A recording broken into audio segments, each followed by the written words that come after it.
those of you who are new. And hello to those of you who are returning. And welcome to Jenna ASMR. Today we are going to be doing a classic whisper, ramble, and just a little bit of a chit chat and a catch up. Although I did talk to you last week, it's been 2 weeks since my last whisper, ramble, and I just want to kick back and hang out with all of you. Of course, I have some coffee here this morning.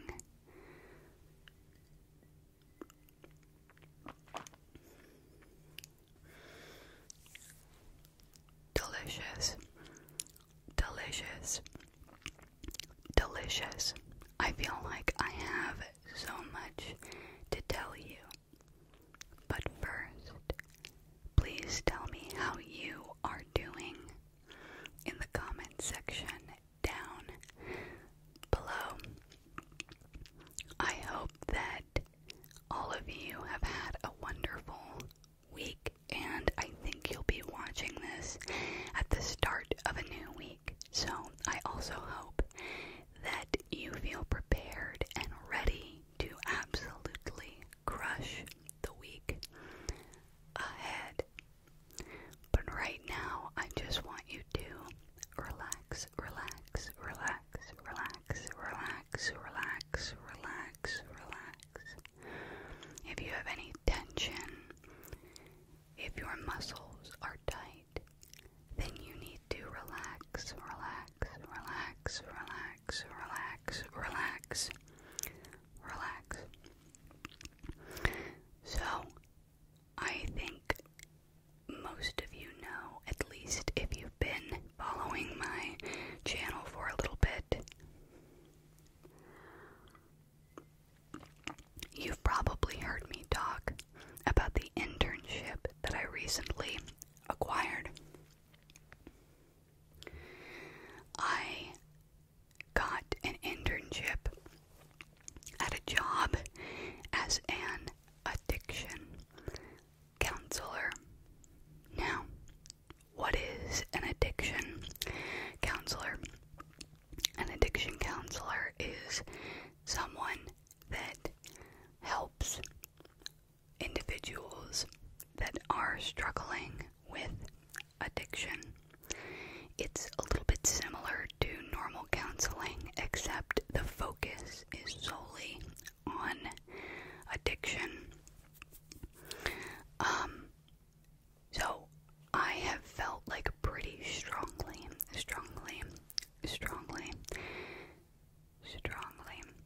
that I should go into this field, but I didn't really understand why.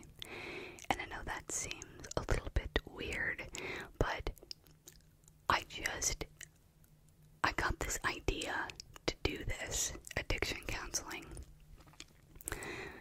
and I could not tell you why I felt so strongly that it was something that I should do, but it was like a gut feeling. You know, when you just have this like absolutely undeniable gut feeling that you should do something. I don't know if you've ever experienced that, but like that is what this path was like for me. I didn't necessarily understand what that path to addiction counseling was going to look like. I knew little to nothing about it when I first started this path, but I just felt so strongly that I needed to check it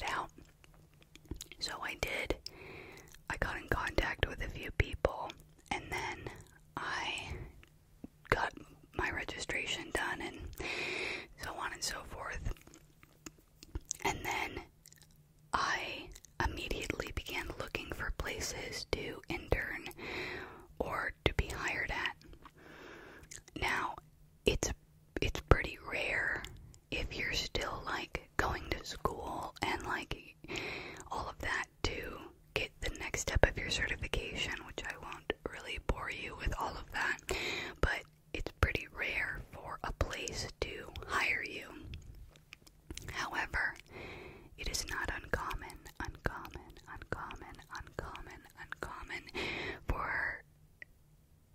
for the company to bring you on as an intern so you can learn and get the hang of things on the job. So it's not uncommon to be hired as an intern, right? And so I tried a few different companies, but I landed on one that I was really happy with. They're amazing. They do incredible things for the community and for those that need extra support, maybe for people that don't have a lot of support from the government or like don't have a lot of family support. And so I got hired as an intern and I was thinking, great, I'm going to learn on the job and balance that with going to school as well as life coaching. And in my mind, I was going to be like juggling all of these things, which seemed like a little bit daunting, but to me, I'm like, I feel so strongly that I need to take this path, that it's worth it. Like I can handle all of it. So I begin this process and I work just a few days at this new company.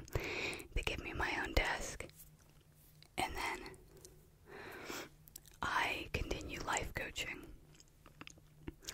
But it took a few days at this company for me to realize why I had felt so impressed to do this job and to go into this field.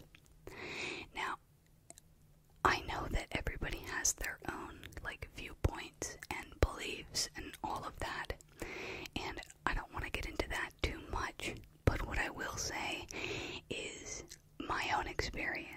Oh, that's all I can do, right, is sort of give you my experience.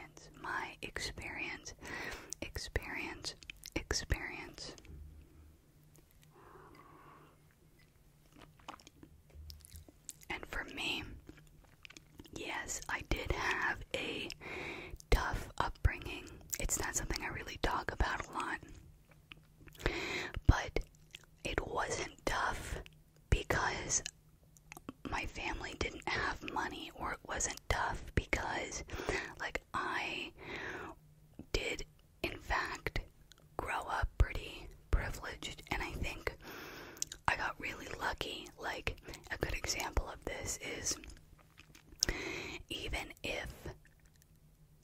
when I came out in high school and I basically told everyone, my friends, my family, that I was gay at school, I wasn't really bullied or like judged.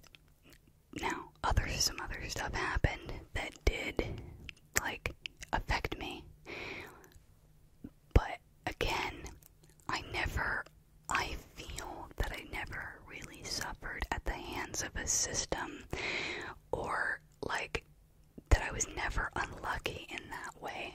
And I think, with life coaching has presented such an incredible opportunity for me. I have learned so much life coaching, and I'm so grateful for it. But the difference is that people are coming to me and they're ready to make the change. In that scenario, people are coming to me because they know the goals they want to hit, and they just need my help to get there. But with this field, sometimes like basic survival needs are not even being met, and like I think when you have the opportunity to help that a system has failed. I think that, I don't know, I just think that for someone like me, that's an incredibly important opportunity, because it's a chance for me to learn and get a perspective that I would not otherwise be able to obtain. So I think that's like the biggest reason as to why I'm like feeling called to this work, is I feel like it's gonna make me a better like coach, but also it's gonna make me a better human. And I think it's important that we as people recognize where our shortcomings are, or recognize, like, I can understand and empathize with someone's experience, but like, it's also important to be able to say, I know I'm limited in my understanding, because I haven't been close to that experience, right? Now there's other trials and tribulations where I might be able to relate to it on a really personal level. But yeah, this job is really gonna challenge my weaknesses, but it's also giving me an amazing place to use my strengths. And my strengths, I believe, are my comprehension of like people and addiction. I think that I have a pretty good grasp on addiction and how it's just something that makes a lot of sense to me, not just because of my own personal experience with it, but also just overall. And people have always fascinated me. So this is really such an incredible opportunity. And the best part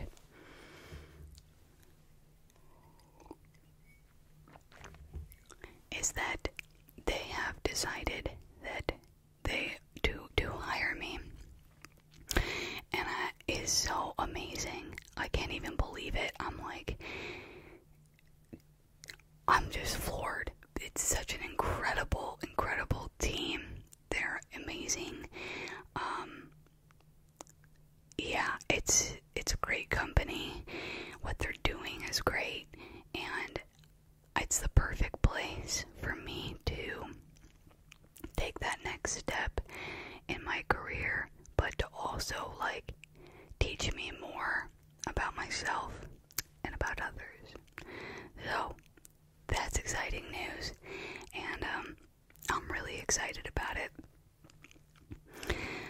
The downside to this is that I can't really life coach, and that is super tough. I love life coaching so much. It like is so hard to let that go, but I don't think it's gonna be gone forever. I think it's just sort of like I don't know. I have a feeling that there is a path that I can't see the future, right? But my gut is telling me that later on down this path, a lot of my skills and passions are going to merge together.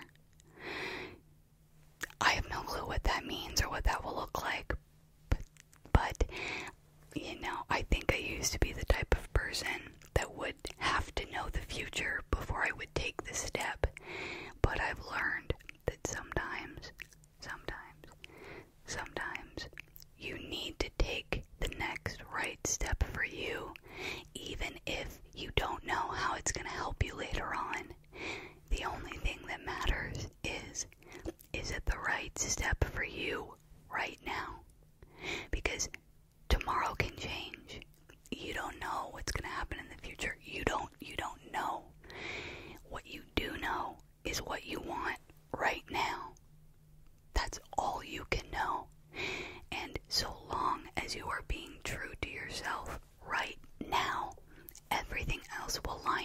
way it's supposed to. But if you make decisions trying to place everything perfectly, trying to predict what could possibly happen in the future, for me, I found that every time I do that, I regret it. Every time. So, I'm not doing that anymore. And now, if I feel impressed to do something, I do it. And every time I make a choice based off of that, I have found that the like blessings and things that I get are like amazing. So that's my little inspirational blurb for today.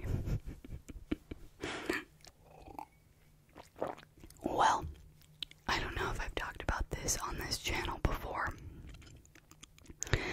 but my kitten Jack is pretty obsessed with food. When we first got him, he's always kind of been that way, where he's like been interested in people food. He's been obsessed with food pretty much ever since we first got him. And we did take him to the vet. They didn't really find or notice anything. They didn't think he had worms. So we were like, okay, it's probably just a phase, and like he'll grow out of it. But he hasn't grown out of it. And like lately, over the past month, it's gotten significantly worse. And I've looked up like food obsession. Well, okay, initially I researched cats that like crave people food, and things online were like, this is normal. But then I looked up cat obsession with food, and that, the second I put obsession, immediately everything said that's not normal. So I was like, okay, great. So we made another appointment yesterday. We took him in, and he looks healthy. He's at a great weight. We feed him like a really, really good brand of food. We feed all three of our animals like really good quality food. We don't there's no grain in it or anything like that. But the vets, we basically have to do trial and error. So we're starting with worms, like just in case. We're gonna have to give him this like powder on his food, and then after that, we have to get his like feces tested. Sorry, TMI. And then after that, we have to, like, for bacteria and stuff, then we have to try different foods, different like diets, different meats, because the vet said it's very interesting because like cats will be allergic to proteins. It's like chicken or beef or pork, all those like classic proteins, they can be allergic to those. So we have to give him stuff like rabbit and try that. And then the very last test, if none of that works, is to like take him in, get x-rays done, get like the whole 9 yards, blood work. But we're just gonna have to watch him closely, and it's so hard because like we're just so worried about him. We love him so much. I mean, he's such a pain in the butt, but we love him so much, and it could very well just be psychological. That is a thing that happens. Like, it is, like, cats can be obsessed just like psychologically with food, but we want to be extra because he's not growing out of it, and because it's getting worse, we want to really make sure that it's nothing else, right? So that's been going on. We got a drum set. Now, it's funny because this is like I've said before, this is a shared wall, and the neighbors are amazing. And so my dad actually gave my partner an electric drum set. That way we don't like annoy the neighbors with super loud drumming.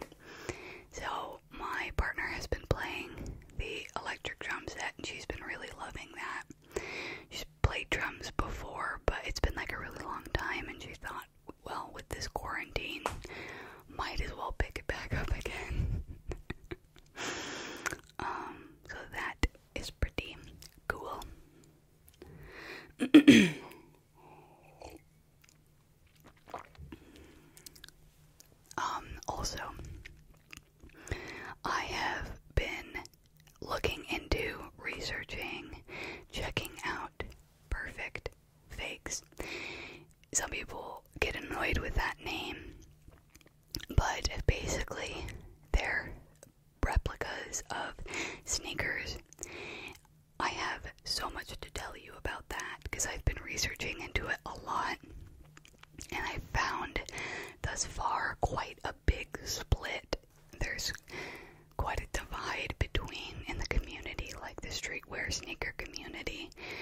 You've got like half of people saying that they would buy perfect fakes, that because the costs of sneakers have gotten so ridiculous and the fakes have gotten so good that there's little to no difference in their mind, so might as well get the fakes. And then I've also seen the other half of the community say, like, having a fake is almost a disgrace to the creator of the original shoe, which I get both sides, right? Like, I understand both sides.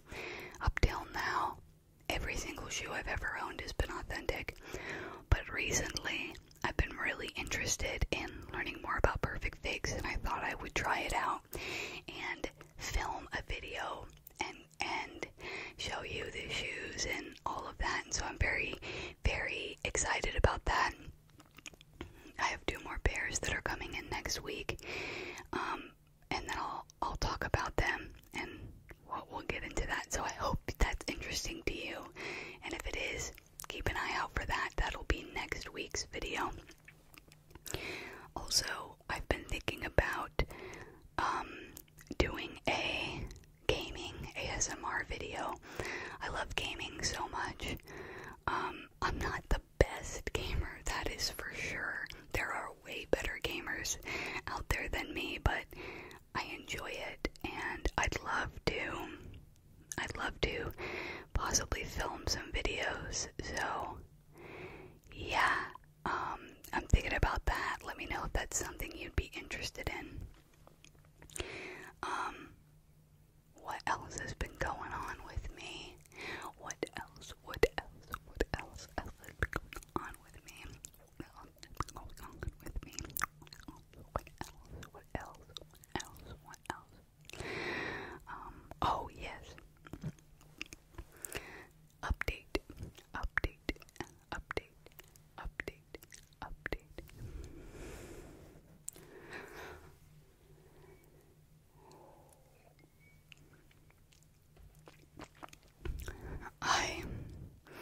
The hairdressers have opened up